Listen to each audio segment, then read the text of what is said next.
I didn't go to high school. Now, when I was a kid in school, the movie that reminded me the most of school was Carrie. You know, the kids in Carrie, the high school in Carrie, okay, I recognize that immediately. Okay, that's, you know, they're older than I am. I mean, I would still be in like sixth grade or seventh grade around that time. That's the high school kids, but that was exactly what the way the high school kids were. I dropped out of junior high in like ninth grade, you know. So the minute I saw those clicks start was about right when I just said, I'm out of here. De Palma's big hit that, you know, got him the fury was Carrie, but he was really, really on about the idea that if Carrie had had a famous actor in it, a big famous movie star in it, it would have done even better. You know, I think when The Omen actually ended up outbeating him at the box office, he really resented that. And he said, the reason The Omen did better is because they had Gregory Peck. I'm not saying Gregory Peck should have been in Carrie, but if we could have had a Gregory Peck in Carrie, it would have beaten The Omen. And he was just positive it was because he didn't have a big famous movie star.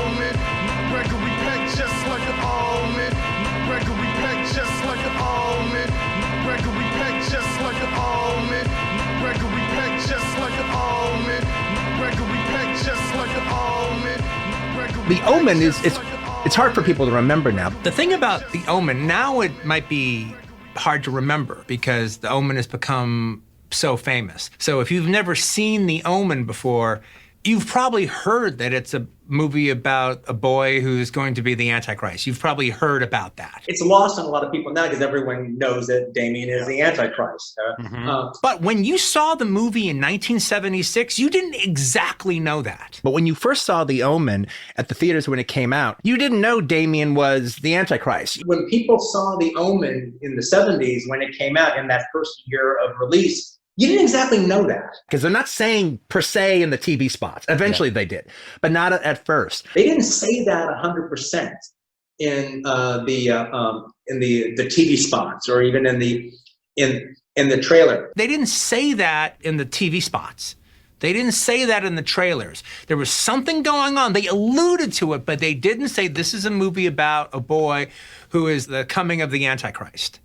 They did not specifically say it. They talked about 666, they talked about stuff like that, but they were very obscure about what the actual plot of the movie was. Yeah, you don't really know what's up with this little fucking kid, all right? So you didn't really know a whole lot more than Gregory Peck did. You're figuring there's a whole mystery going on that you're figuring out right along with Gregory Peck. It's a mystery that you're figuring out the way Gregory Peck is figuring it out. You were in a similar situation to Gregory Peck. And so then, like, you know, you go through the whole mystery with Gregory Peck and you figure it out. No, you're learning with him what the deal is. He spends the first half of the movie, more than the first half of the movie, figuring it out, trying to figure out, putting the mystery together. And it's not the kind of movie where it's like, oh man, 10 minutes in, you know exactly what's going on, and you gotta wait 45 minutes for Gregory Peck to figure it out. And then by the time they go to that cemetery, now you know what's going on. You have actually caught up with the movie. And then it has that scary sequence with the Rottweilers, and now you're all in. So from that point on, you know, that's what the movie's about, and then you're watching it, leading to him taking the child to that church altar. Yeah. Go in. Yeah. Deserves like a success for The Omen. The Omen works because of his script. Yeah. And again, and he's coming up with you know, David Seltzer's coming up with mythology that has now people actually think that, you know, the Antichrist will be born of a jackal. I did for a while. No, that's just from the fucking movie. That's not in the Bible. There's no jackal shit in the Bible, right? No, there won't be 3 6s on the. That's all David Seltzer. That's not from Revelations. No. But you don't just. I bought it. All right. And I love the movie The Omen, but especially in the first half, his characterization of the characters is just far more richer than the actors, except for Gregory Peck. It's obvious he's writing that lead role for Gregory Peck. But the other secondary characters, they're just richer in the book than they are in the movie. Palmer's Carrie. I think when The Omen actually ended up outbeating him at the box office, he really resented that. And he said the reason The Omen did better is because they had Gregory Peck. I'm not saying Gregory Peck should have been in Carrie, but if we could have had a Gregory Peck in Carrie, it would have beaten The Omen. And he was just positive it was because he didn't have a big famous movie star.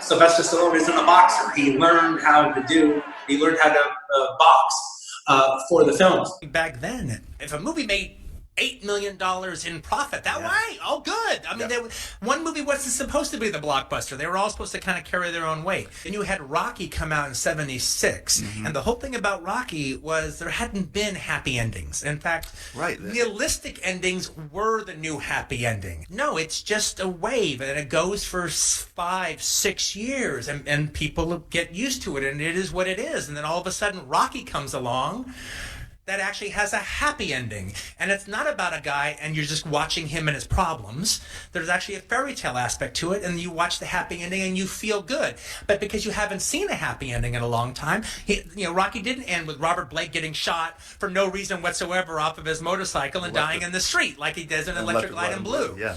Or the father killing his daughter at the end of Joe. Right.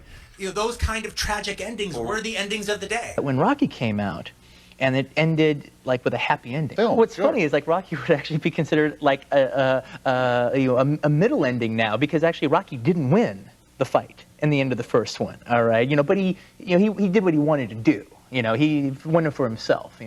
But people walked out. It had been a long time since they'd gone to a movie and walked out feeling great.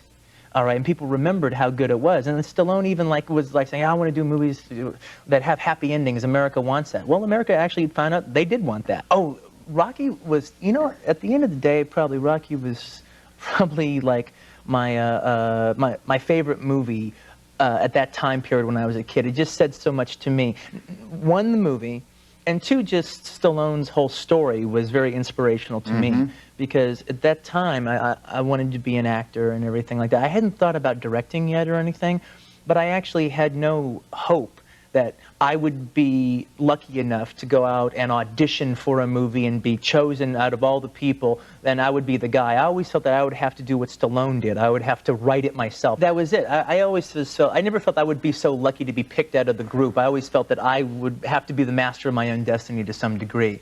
And so that movie, and he spoke so much to me. Actually, a lot of time has passed since Rocky and stuff, and people kind of make fun of Stallone. But I've always thought he was a terrific actor. I think he forgot how good of an actor he could be. Writer-director Elaine May's Mikey and Nicky, starring Peter Falk and John Cassavetes. This movie has kind of interesting history. So first, let me tell a bit of the history of Mikey and Nicky before we get into the movie proper. I think this is a movie that you kind of divide in two halves. The film starts, the character of Nicky thinks that there's a hit out on him. He's held up in a hotel room. He worked for the bookmaking bank, and and him and another guy who got whacked. Yeah. All right, stole some money, so now they're after him.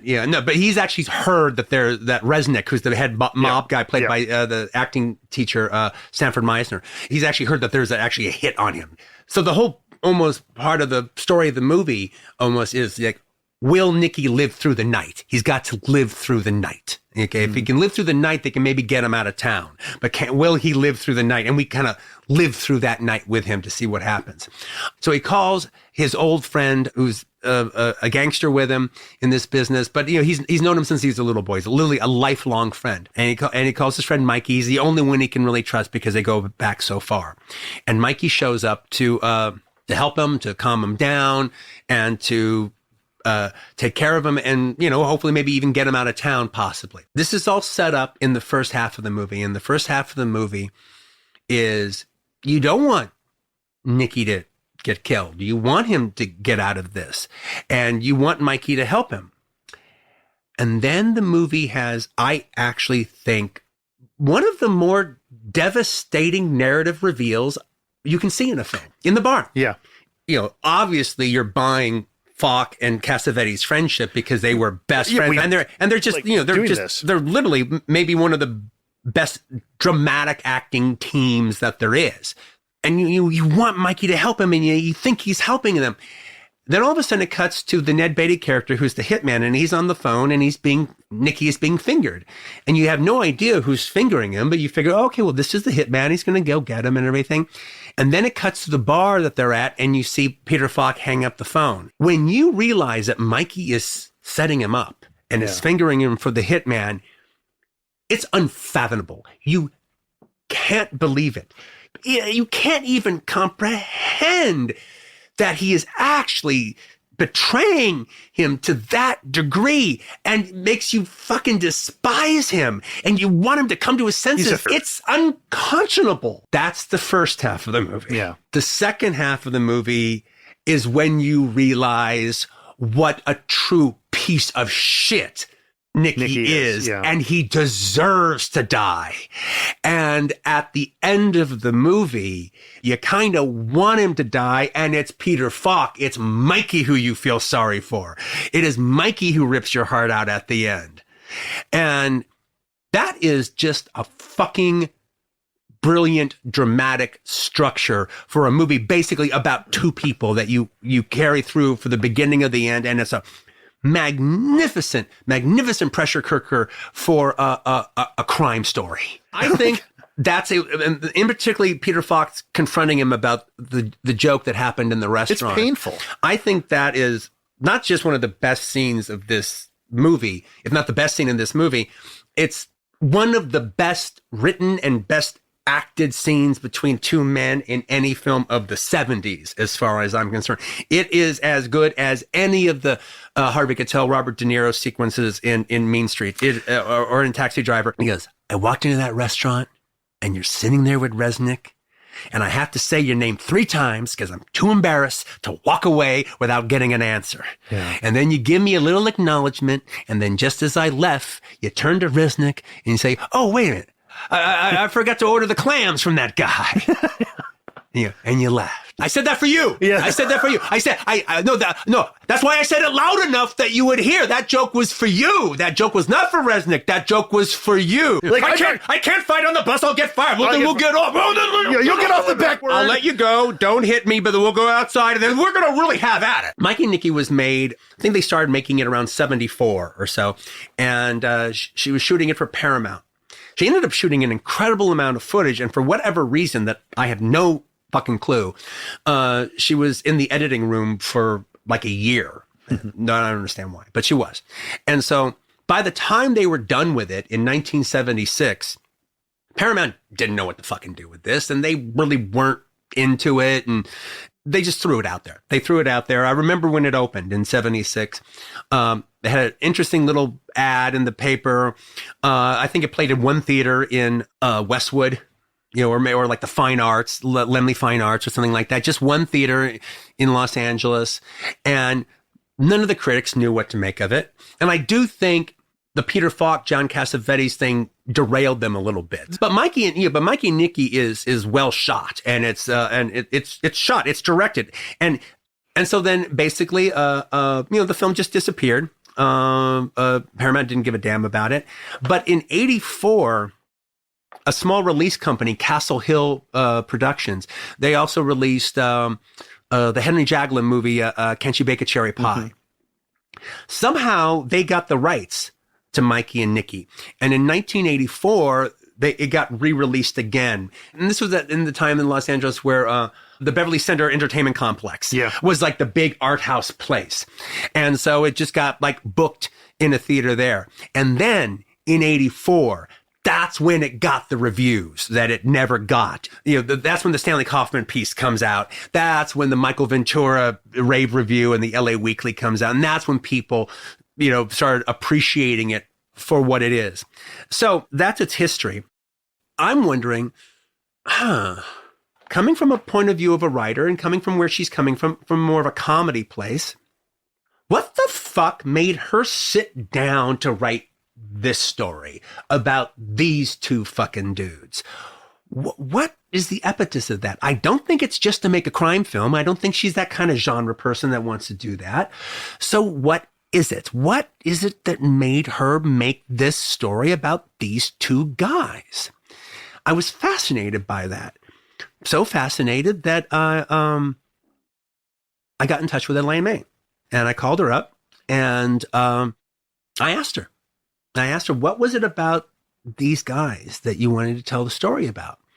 I was thinking maybe that it was actually a Hollywood story, that these were people she knew in Hollywood. It's a famous dynamic, and you know, we can all come up with 20 other little examples of people's relationships in Hollywood. Yeah. It could be. So anyway, I was thinking maybe that might be what it was, and she just simply came up with a gangster genre, like I said, to make it a movie. So I called her up and asked her about it.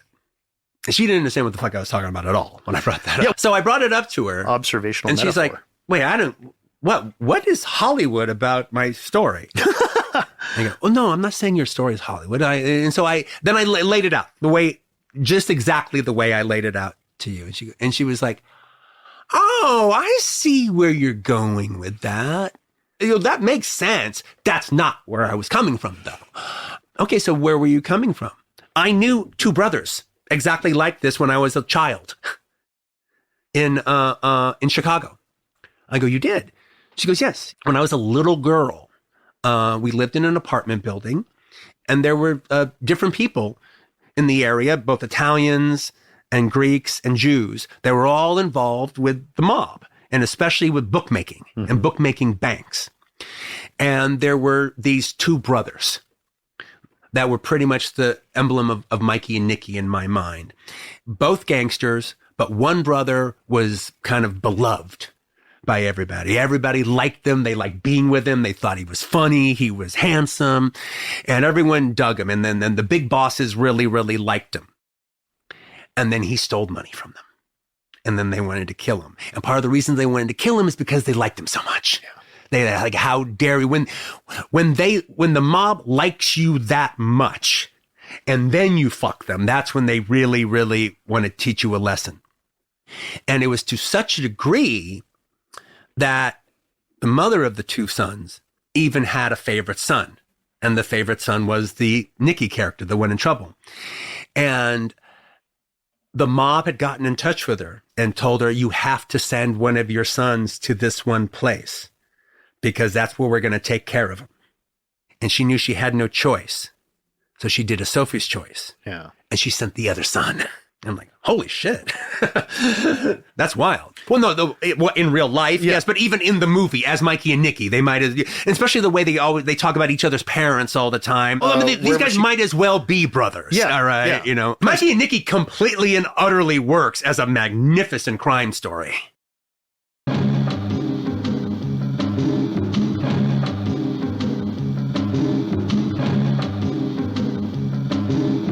Again, it's one of the most entertaining movies ever. And one of the great martial art directors is Lee Sao-nam, the Taiwan filmmaker whose nickname was the Master Blaster. Yep. And I think his best movie is The Hot, Cool, and Vicious. Yeah. And that final fight in Hot, Cool, and Vicious when they fight Tommy Lee is it's just amazing. It's as fun as cinema gets. Tommy Lee is absolutely the Klaus Kinski of the martial arts genre. It's the total fucking weirdo of all time. I mean, to me, I think if I had to pick his top, I would go with Hot, Cool, and Vicious. Yeah. Because I think there's an aspect about Hot, Cool, and Vicious where it's like, as great as the fights are, as great as that climactic fight is, and I would say actually out of all those directors, the one, even more than Shang-Chi, the one that you can count on the final fight being a crowd pleaser, the one that you can it's money in the bank. Even if he didn't really respond to the movie for the whole first half, he catches you around the middle, and by the end, he's going to bring home the bacon. I mean, There's nobody who makes climactic fights the way Lee Sound Nam does. But to me, frankly, the thing is though, the story of Haku and the Vicious works so emotionally, and you get so caught up into it that it's just it's that as I've said before, that orgasmic pleasure of violence. By the time you get to the end of that movie.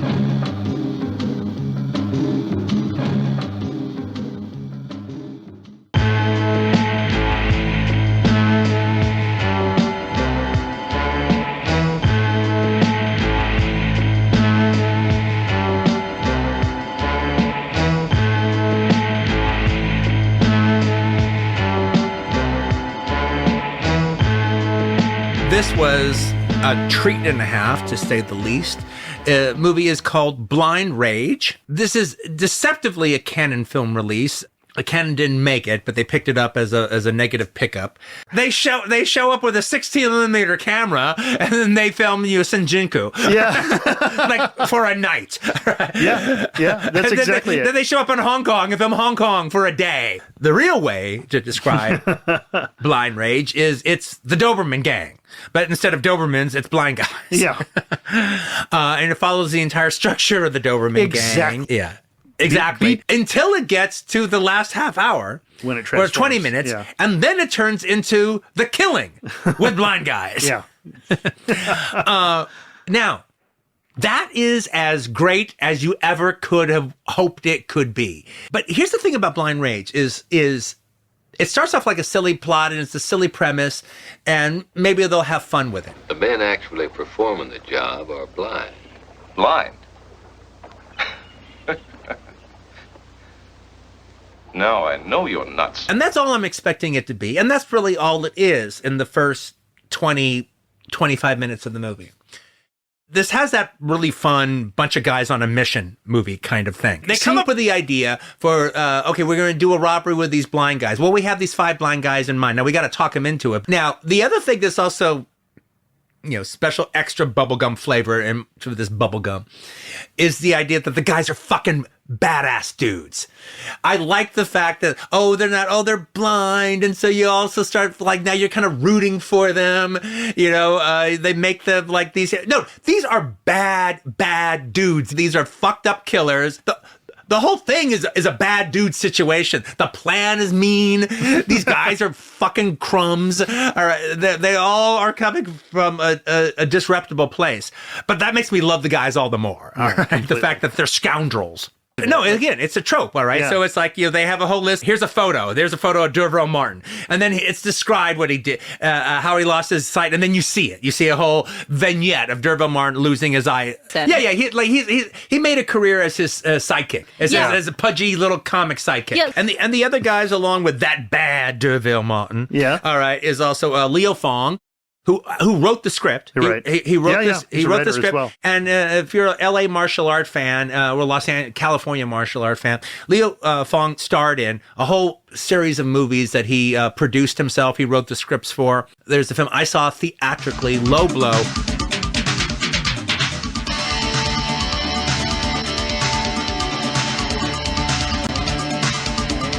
Leo Fong looks like he's supposed to be the most sympathetic of the group. Right? Yeah. He wrote the script. But then there's also Tony Farrar, who's in the movie. He's the guy who ends up ratting them out. Mm-hmm. But he's the guy when the gang tried to stop him, he shoots his way out. Yeah. Okay, that's Tony Farrar. He's sort of like the James Bond of the Philippines. And then there's Charlie Davo, who is Rudy. Yeah. So it's an all-star grade Z little cast. But they're a lot of fun. The Matador was one of my favorite guys, too. Yeah, the guy with the Fu Manchu mustache. Yeah, he was awesome. Good. Yeah. By the way, knowing the first 3 guys you're going to have to watch, we're going to have to watch them get blind. Yeah. Right? In a movie that is bursting to the seams with popping eyeballs. That was the most horrific. So you see the photographs of the different guys who are going to be our team and the little vignettes about how they all lost their sight. Then they have to go and approach them all, and then they eventually get them. Then they hire a girl Yeah, Layla Hermosa. She's a teacher for the blind, just like the way in the Doberman gang. They hire the girl who knows how to train dogs, Dobermans. yeah.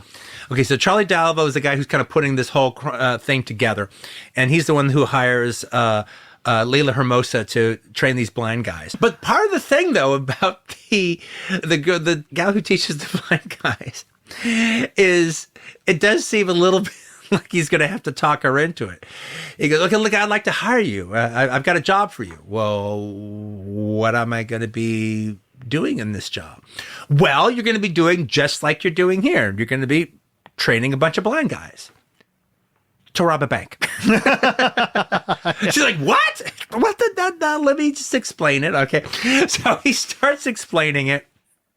You're not exactly sure if that explanation is enough at that given moment, but apparently it seems to be enough for her, because then almost all the scenes after that scene, after he has to convince her, not only is she convinced, it seems like she's leading the gang. She completely rises to the occasion. She starts training everybody what they need to do. She has absolutely no qualms whatsoever. If she's torn for any way, you don't get it. I mean, one of the things that's interesting is that Charlie Dalvo, part of his thing is to be there all the time, but he never talks. So they don't, he's a silent puppet master, so the blind guys have no clue on him whatsoever. But Layla Hermosa becomes the lead of the movie, seemingly for the first 45 minutes. Yeah. Now, and there's even an interesting thing about her as far as the movie is concerned, because the actress who's playing her is actually quite fun. She has a real twinkle in her eye.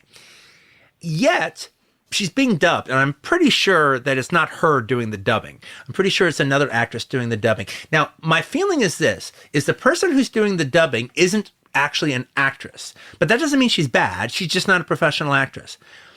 She does an okay job, but she's a little monotone. Gentlemen, my name is Sally. The boss has invited each of us here for an important job. Which Layla Hermosa doesn't seem monotone in her delivery. But as time goes on, the dichotomy of the sparkle in Layla Hermosa's eyes and the not bad monotone vocal delivery ends up working. Yeah. At a certain point. It seems off at first. It seems instructional. But when she talks so much, she's always she spends the whole first half of the movie just giving one monologue after another to the guys to teach them what they're doing. And she's on their case. Yeah. These are bad dudes, all right? She's no, that's not right. You got to do it like this. Yeah, they have a little balsa wood bank. A little balsa wood bank. That shot is so good, because that shot clues you in that you've been watching this movie a little bit more than you thought you were. Yeah. Because now it's kind of exciting.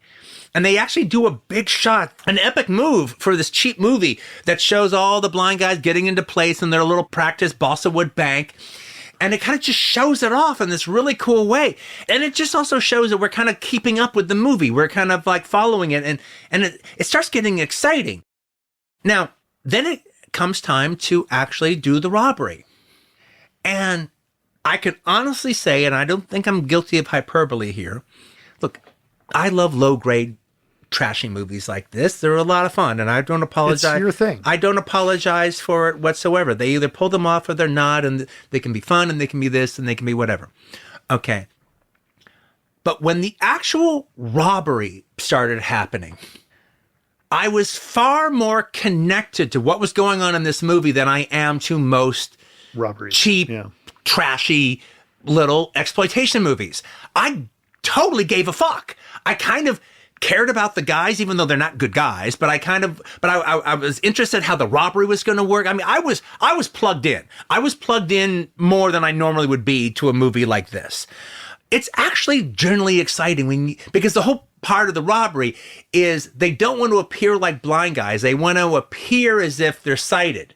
So no one would think that blind guys were doing this. So their whole thing is to not give away that they're blind. I'm telling you, when it cuts to the bank robbery and the blind guys like actually enter the bank and take their positions, it's thrilling. It's literally like you can't take your eyes off the screen, and you almost are holding your breath. You get really involved with the gang and them pulling off the robbery. Just to see the blind guys now operating with real people and trying to pull off the fact that they're not blind, that they're sighted. What makes that heist good? And the fact that it actually works. And then also something weird about this movie that's really kind of unique is there's so many movies where people play blind and they put on glasses and they do this and they do that. These guys who are playing the blind guys, like there is no extra sight for them. They seem like realistic blind people doing it. And actually, I think my guess is the magician is actually really blind. Right. That's the one I think is really blind, is the guy playing the magician. It actually is thrilling watching the blind guys during the robbery take their robbery positions. They all got guns, and like obviously they don't have eyes to keep a lookout on anybody, but they're attuned to sound. So if anybody makes a sound that they're not supposed to make, that motherfucker gets shot dead. But we can mention that Fred Williamson shows up as his character Jesse Crowder, who's he's kind of a skip tracer, as a special guest star performance as Jesse Crowder trying to wrap up the guys at the end. And literally them hiring Fred Williamson is like they already shot an entire Filipino movie, and then they go, look, we need Fred for a weekend. We just need Fred for the weekend, and they come to Los Angeles and shoot that in a weekend or 4 days. But it's well represented in that way that we've mentioned before in other films. It's the grade Z movies, the way they shoot with their big wide. They want to be around big signs. They want to be around big cities, and then you get a sense of the signage of a city. You get and they oftentimes shoot the them street life. Yeah, in Riverside, or they shoot them in Hollywood. You get a sense of Los Angeles in these movies that you don't get in any other ones. You're able to see a crazy restaurant and read the sign, read the little slogan. You're able to completely read whatever movies are playing on marquees, on the film. We played it back a couple of times. It's all going down at the International House of Pancakes. It's going down right now at the International House of Pancakes. And a big kung fu fight on the top of the building that has like the IHOP. The IHOP side completely parallel with the horizon. And by the way, I was rooting for Charlie Davo to win that fight against Jesse Crowder. I'm just saying. As much as I like Big Fred. Yeah, no, we've watched Italian movies where like the cut to a model airplane, the plane explodes. No, this was a real plane that they blew up. This movie is such a blast. As much as we loved The One-Armed Executioner, Blind Rage is only just a little tiny bit underneath it. It's not quite as good a movie as The One-Armed Executioner is, but it's definitely as fun, if not even slightly funner. All right? Than One-Armed Executioner. Blind Rage is just a perfect trash movie. Okay, so now, so let's move on to Alice, Sweet Alice. Oh, I love this movie. La, la, la, la, la, la, la, la. Okay, so now, when I was bringing up the idea of doing an American Giallo show, this was Eli's suggestion. He was like, oh, you got to add Alice, Sweet Alice. It's completely an American Giallo. Now, I have not seen Alice, Sweet Alice since it came out, all right, in 76. Yeah. Well, I had never seen it. It didn't come out in Los Angeles in 76. It didn't come out until after Brooke Shields' fame, and it was released as Alice, Sweet Alice. So it came out either towards the end of 78 or the beginning of 79. It was much better and more impressive than I expected it to be, but I didn't necessarily like it. But then as time has gone on, its reputation and what Alfred Soule did has really kind of stayed in my mind. I was really looking forward for an excuse to watch it again. And this was my excuse. So I had a very interesting take on the whole thing. I'm looking forward to talk about that. Well, yeah, no, when I saw it, it was originally called Communion. Then when it was after Brooke Shields did Pretty Baby, then it was released as Alice, Sweet Alice, pushing the Brooke Shields connection. And then it was released even a third time as Holy Terror. Now, let me bring up my reaction to the movie when I saw it. Originally, and then how I feel about it now. Okay, so like I said, I saw Alice, Sweet Alice when it came out. I wasn't expecting it to be very good, but it's definitely an odd duck. It had its own odd quality, and it wasn't bad. I knew it wasn't a bad movie, but I didn't warm up to it. I didn't really like it per se. My biggest problem with Alice, Sweet Alice as a movie is when it comes to tone, the film is perfect. The tone of the film is not only perfect, it's also perfectly unique to the movie itself. The film has bad pacing problems. The movie doesn't flow from one scene to the next scene. It's not herky, it's not jerky, it doesn't jerk from one scene to the next scene, but good scenes don't build on other scenes. There is this sequence is over and then another sequence starts and it takes a little bit to get into it and then it does. But there's not a flow. And I do think one of the things that the film needed was a more pronounced soundtrack. And I think, this is a movie that if it had a Morricone soundtrack, but especially Morricone, I think this is the one where I would give it to Morricone. Morricone, for sure. A more Italian laid on soundtrack that deals with the religious themes and deals with the religious choir kind of things. I think it would have actually held the movie together. I think it would have filled in those cracks and filled in those fissures and if you those had Bruno, air pockets. I'd even go for Nico Fidenco. Well, Morricone is still the best choice for that. Okay, so, and I do think that would have filled in the gap. There's another aspect. Okay, so why was I almost turned off while appreciating Alice Sweet Alice, where I was invigorated by Deep Red? Alice Sweet Alice violence is not sadistic. It is horrifying. It's terrifying. It's not fun. It wasn't fun when I was a kid watching it. It was really disturbing. And it's still disturbing to this day. There is not the neon buzz of fun and sexuality and cinema even going on during it. No, I think those flaws stop it from actually entering Texas Chainsaw Massacre, Halloween, Brood, Rabid category. But it's just slightly underneath, and probably has better production design than and even costume design than the other ones put together. That's all incremental. Well, maybe not. That's probably a personal taste. Maybe not Texas Chainsaw Massacre, but the others, the others, yeah. La la la la la la la, which is similar to the plastic mask that the killer in New Year's Evil wears, isn't it? Yeah. Well, we talked about that. One of the things that's really strong about the movie is, on one hand, it feels like a regional horror film, like a kind of horror film that would be shot in Cleveland or something like that. And you're using Cleveland actors. Don't go in the basement or whatever. However, there is a distinctive New Jersey element, and the only other movie that really has that really distinctive New Jersey element is Don't Go in the House. But the thing is, while they do seem like extremely good regional actors, that's also because he's close enough to New York, all right, to get actual legit New York acting talent, all right, to appear in his film. There is an aspect of this is like a New Jersey version of Don't Touch Her, a Duck. Well, they definitely. Well, also it's the emphasis on Catholicism that also makes it feel very much like a giallo and it gives it Italian Roman Roman origins. But here's the thing about it though. As we were watching the movie, I was putting it under the microscope a little bit about why is this so well done compared to other films of its ilk. While Alice Sweet Alice doesn't have any more money or any larger a budget than other movies made of its time and of its ilk, I think it's pretty obvious he had more time making it.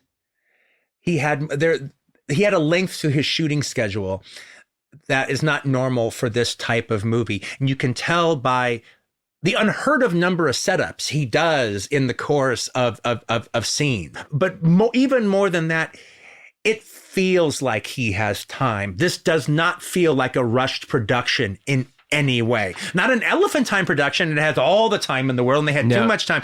But there's you can tell almost part of 70s low budget cinema is the rush aspect is built into its DNA. And when you see a film that's not rushing, you notice it. He also suffered the same thing that happened to Tobe Hooper. He was attached to this project and that project, and then things happened that made him drop out just before. Like the way Tobe Hooper almost directed The Dark. And then got fired. And then he almost directed Venom and he got fired. I remember a lot of different Fangoria and Cinema Fantastique notices that Albert Soule was going to be directing something or other, and then it turned out he dropped out. He's so legitimately creepy. He's creepier than any K&B creation could ever possibly be. And I felt that from the time that I saw him. I mean, there was almost one of the is this guy a real guy? Not his personality per se, but just the creepiness that is him. Well, but it's interesting though. It's a weird kind of grotesque. Okay, you can't stop looking at him. Yeah. He's mesmerizing to look at. It's not like I can't look away. I can't tear my eyes away. Alice is a really great character. She really is. The mother gives a fantastic performance. Yes. I mean, really, really terrific. Yeah, no, the ant is like Sparkle Motion. No, the ant is like a character out of a John Waters movie, but he's not bad. He's not bad. He's not bad, but he's not as good as he's not as good as the priest, Father Tom, and he's definitely not as good as. But he's not bad though. I liked him by the end. By the end, I liked him. Well, he looks like a soap opera actor. As a matter of fact, he reminds you of somebody that would be on Mary Hartman. Yeah, but that's a positive thing. Which he was. And then it ends with. This track. Well, the best last shot of the entire quadruple of movies. The last shot is just fantastic. Yeah. Well, the way it goes with moving bag, then on the bag, then on the knife, then on Alice. I also think that part of the thing that I was actually confused about when I saw it when it first came out is I didn't think it was a mystery at first. I thought, well, no, obviously Alice is doing it. Okay, and I'm going to say something that I haven't said up until now, but since we haven't revealed the killer on this one, let's not reveal the killer on this one. Okay. I think that is part of the fun of that movie. We won't reveal it.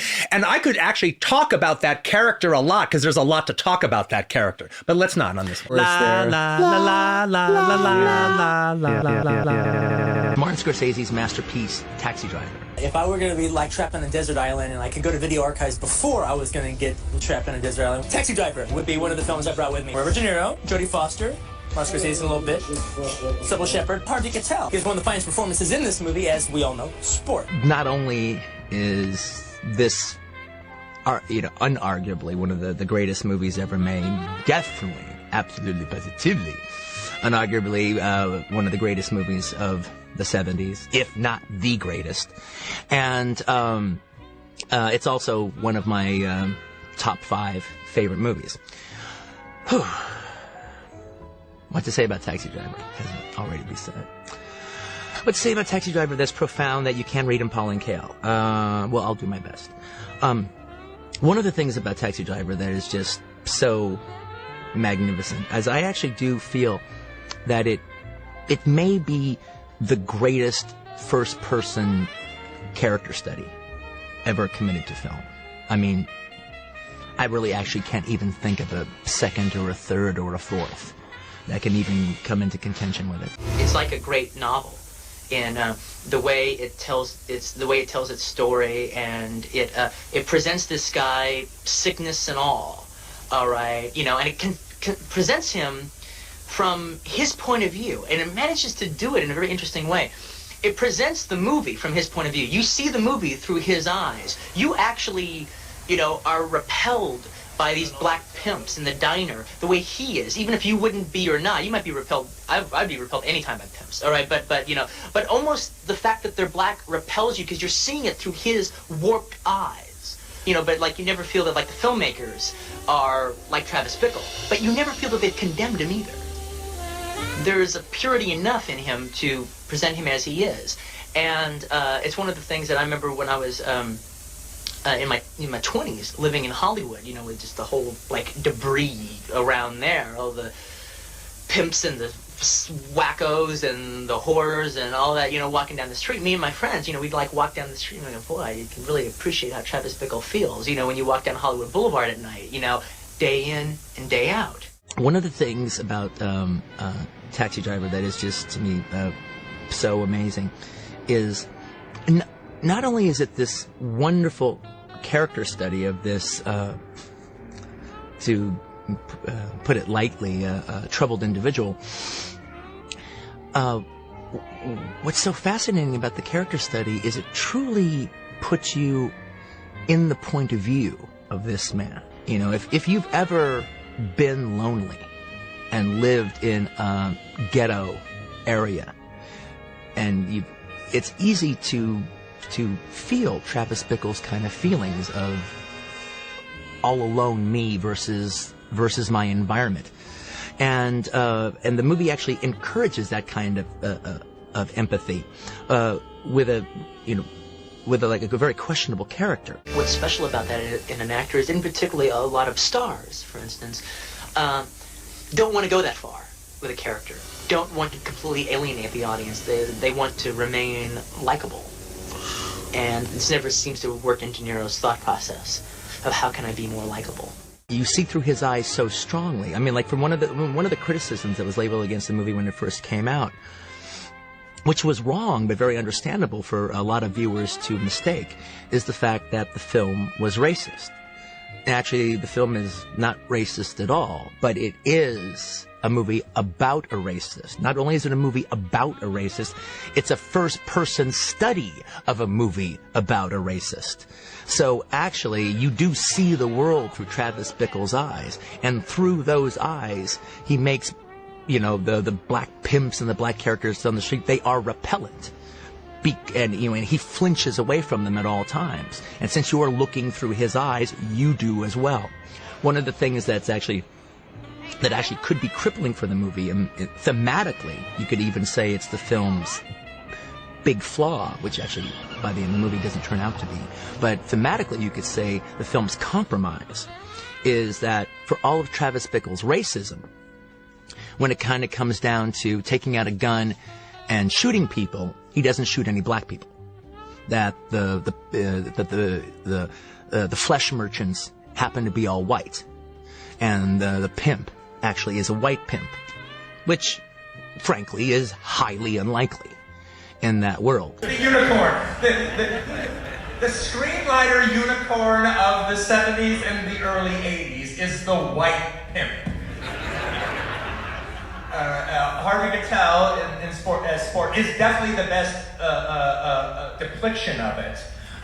Even though I don't quite buy it, Harvey Keitel's so great in the movie. It's like the Taxi Driver without Harvey Keitel. What the fuck would that even be? They changed the character of the pimp that Paul Schrader wrote from black to white, basically because the producers are scared of it. They're uncomfortable with the imagery. And Columbia is uncomfortable with the imagery. Now, oddly enough, Columbia Pictures had no problem with all the murdering, scheming, and plotting and killing Caribbean brothers in the deep. That's right. But Taxi Driver apparently was a bridge too far. Ultimately, at the end of the day, they scared. I think they scared Scorsese. They said, "Hey, look, the race riots of a few years ago have cast a long shadow, and it would take only one big incident of violence during the opening couple of weeks to happen in the theater, and the film might just be pulled from general release for public safety." But the thing about it, though, is so they changed it to white, which at the end of the day, I'm sure Scorsese was coming from a place where it's like, well, if there even is a chance of the film being pulled and not being theatrically released, I don't want to take that chance. But also, he was looking for a good character for Harvey Keitel to play anyway. And he had even offered Harvey the Albert Brooks role, but Harvey turned it down. So this opened up a good role for Harvey. So okay, all the better. But then Harvey pressed the fraudulent aspect by saying, okay, well, let me meet a white New York pimp, so I can meet him and I can study him for the character.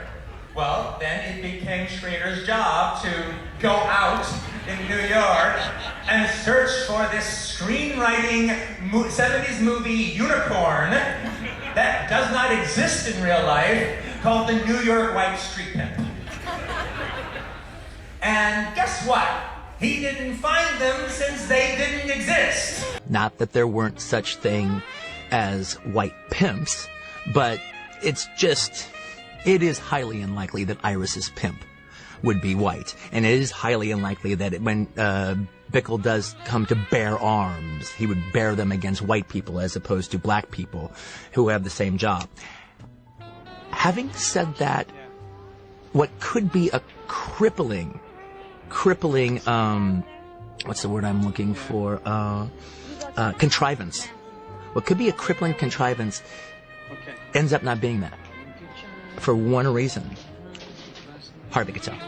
His performance is so magnificent as the pimp Sport, and his work with De Niro is of such an exquisite nature, as well as his work with Jodie Foster, which actually is about the only sequence in the movie that is not told from Travis Bickle's perspective, their dance scene, is of such quality, and his work as Sport is so magnetic and strangely personable that actually what could be a crippling contrivance isn't. It just goes away. Not only that, you can't imagine Taxi Driver without Harvey Keitel. What would that be? Some of the other qualities about Taxi Driver is, is with such a forward thrust of this first person character. One of the things that's so fascinating about it is all the other little bits that find itself in the movie, bits that are completely at odds with this tone of a madman's diary, which is more or less what we're dealing with here. For instance, some of the favorite bits in the film are the little scenes between Sybil Shepherd and Albert Brooks. And when those moments happen, I think in the 70s, the first thing you thought of was the front page, because it has that kind of snappy patter. But then later, it's impossible now to watch it with all of a sudden, without thinking broadcast news has all of a sudden, shown up in Times Square, and little scenes, quick witty scenes from broadcast news have somehow inserted themselves into Taxi Driver. And, I think it's obvious that for me as a filmmaker, I'm a lover of turning on a dime, and that's definitely a situation where that happened. Now, there is an interesting history behind Taxi Driver that's definitely worth noting. It's one of those things that's fallen down into Hollywood legend. I have no idea if it's true. I have no idea how much of it's true, if any of it's true.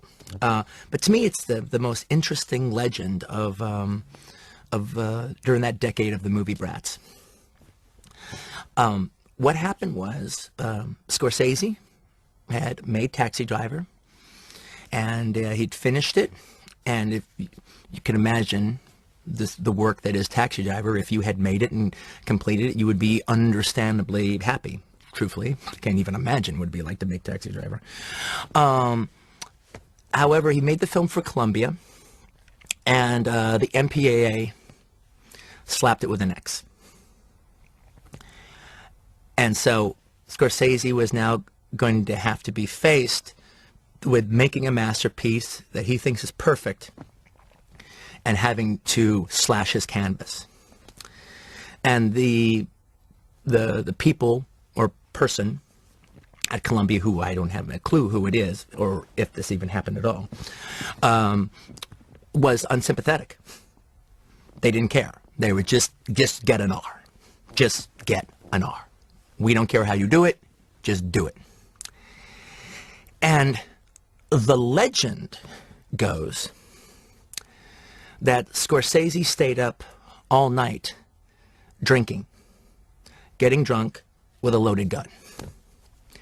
And his purpose was in the morning, he was going to shoot the executive at Columbia for making him cut his masterpiece. And I'm going to kill him. And it turned out to be a vigil all night as Scorsese sat there with a loaded gun in his lap, and some of his fellow filmmakers and friends came and talked to him and commiserated with him and tried to talk him out of it. And apparently this lasted all night long. I've heard stories that literally all of them grew up that night because they realized how serious Scorsese was at the prospect of what he was going to do. Well, apparently what ended up happening is by the end of the night, by truly contemplating shooting the man and knowing he was going to do that, when that became such a reality, he did reach inside of himself to try to find one other thing he could do other than commit murder. And the idea that came to him was just to desaturate the color in the final shootout by 2 degrees, turning what was candy apple blood red into a more burgundy blood. He did that in lieu of killing a man, and the film got its R. And that's a Taxi Driver uncut as you see today. Again, Mr. Scorsese, if none of this has happened, I apologize. I am simply relating legend. But I can honestly say, as an artist, if it's not true, I wish it were. This is Quentin Tarantino. You are watching Martin Scorsese's Taxi Driver. Enjoy. That you should see what a 44 Magnum is going to do to a woman's pussy. You should see. I think Taxi Driver is one of the best movies ever made, and in the case of Taxi Driver, he was writing this vicious, cracked mirror reflection of a vigilante movie, like something like a Death Wish, all right? But again, a cracked mirror, bizarro world version of it, and where the movie doesn't take the character off the hook for the things he does. Taxi Driver without Harvey Keitel, I can't even fucking imagine that. I mean, I associate Harvey Keitel as much with Taxi Driver as I do with Travis Bickle. I mean, it's just unthinkable without him. So I do think Scorsese made the best version of the movie to be made. Nevertheless, part of the analysis wasn't talking about how good the movie is, even though I did say that. It was about being critical of the reasons why they made that choice. And and the reasons belong to the producers, Michael and Julia Phillips, and the reasons belong to Columbia Pictures. And I think it's horseshit, all right, the fact that they wanted to change, the fact that they were nervous that the pimp character and then the fuck hotel character gets shot at the end is black. And not only is it horseshit, their reasoning, they came up with a horseshit excuse. The excuse that they said, the reason that we're doing it, why we have to do it, is because, well, we showed this in black theaters, black audience. There's going to be there could be riots, there could be violence in the theater, and if that were to happen, well, then the film will just get pulled, and then that's that, and then that kind of violence did happen a few years later when it came to The Warriors, when The Warriors opened, and the film ended up getting pulled. All right. But I think that's a completely bullshit argument. I don't think that was the case. It's almost like Travis Bickle's own thinking, that they think the black audiences are so fragile that they couldn't stand the bad guys being black. And it's also really crazy because, in '78. They have everybody, all the bad guys in The Deep are black, all right, but apparently those Caribbean brothers, and Columbia Pictures too, but those Caribbean brothers, they were okay, but sport was a bridge too far. I don't buy it. No, the reason is the white people making the movie got really uncomfortable with the imagery. So they came up with a bullshit excuse to cover their uncomfortability. And that's what I call a social compromise. And I'm against making social compromises in art. Yeah, maybe people can handle it. Well, too fucking bad, all right? You do it, and maybe these audiences won't understand it, can't handle it, but maybe other audiences down the line can, or maybe they can, and that's just where you are. Now, having said all that, and this is not me trying to be a nice guy to Martin Scorsese, I do blame him the least of it. I don't think he was the one worrying about shit like that, other than them getting him nervous. I think, they described a worst case scenario of him killing himself to make this movie and then it getting pulled from theaters. And frankly, that was a chance he was not willing to take. And I can understand that. I think they scared the shit out of him about it. But also, he really wanted a part for Harvey Keitel, and there really wasn't one. And so that offered up an opportunity for him to stick Harvey in the movie. And then we were all better for it. Cocaine, fucking bitching cocaine. Cocaine, gorgeous white cocaine, cocaine, fucking bitching cocaine. Cocaine, gorgeous white cocaine, cocaine, fucking bitching cocaine. Cocaine, gorgeous white cocaine, cocaine, fucking bitching cocaine. Cocaine, gorgeous white cocaine, fucking bitching cocaine. Cocaine, gorgeous white cocaine, cocaine, fucking bitching cocaine. Cocaine, gorgeous white cocaine, cocaine, fucking bitching cocaine. Cocaine, gorgeous white cocaine, cocaine,